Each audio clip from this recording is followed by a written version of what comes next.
প্রধানমন্ত্রী হিসেবে অনেকটা চাপে রয়েছেন এমন মন্তব্য করলেন তারেক রহমান। মাঠ পর্যায়ে সাংবাদিকদের সাথে মতবিনিময়ে তিনি বলেছেন, কারো মত দমন করতে চায় না সরকার, বরং করা যাবে গঠনমূলক সমালোচনাও। তবে কোনো তথ্য যেন ভুলভাবে উপস্থাপন না হয় সেদিকে সতর্ক থাকতে সাংবাদিকদের তিনি আহ্বান জানান।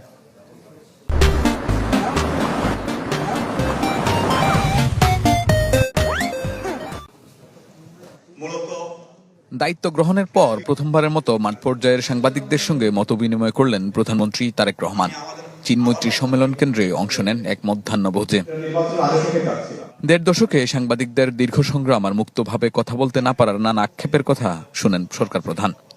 মানুষের যে আবেগ, সেটা থেকে আপনি নিশ্চয়ই বুঝতে পারছেন যে ১৭ বছরে কেমন নির্যাতনের মুখে এবং কেমন নির্মমতার ভিতরে এই দেশের মানুষ ছিল। বক্তব্যে প্রধানমন্ত্রী জানান, অন্যের মতামতকে দমিয়ে রাখা নয়, আইনের সুশাসন নিশ্চিত করতে চায় সরকার।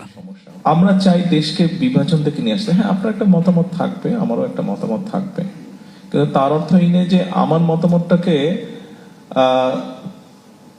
বাস্তবায়নের জন্য একদম আপনার মতামতকে একদম দমিয়ে রাখবো এবং বিভাজিত করে দিব আমরা জাতি বা সমাজটাকে। আমরা এটা চাই না, এবং সেই জন্যই এই সমস্যাগুলো আইনের দৃষ্টিতে যেমন আমরা সমাধান করার চেষ্টা করব, একইভাবে এই মানুষগুলোকে যতটুকু সম্ভব কাউন্সিলিং করার মাধ্যমে আমরা চেষ্টা করব সমাজ থেকে যাতে এই মনোভাবটাই দূর করা হয়। নতুন সরকারে এসে প্রধানমন্ত্রী হিসেবে অনেকটা চাপ অনুভব করছেন বলেও মন্তব্য করেন তারেক রহমান। সরকারের গঠনমূলক সমালোচনা করলেও কোনো কিছু যাতে ভুলভাবে উপস্থাপন না হয় সেদিকে সতর্ক থাকার আহ্বান জানান তিনি।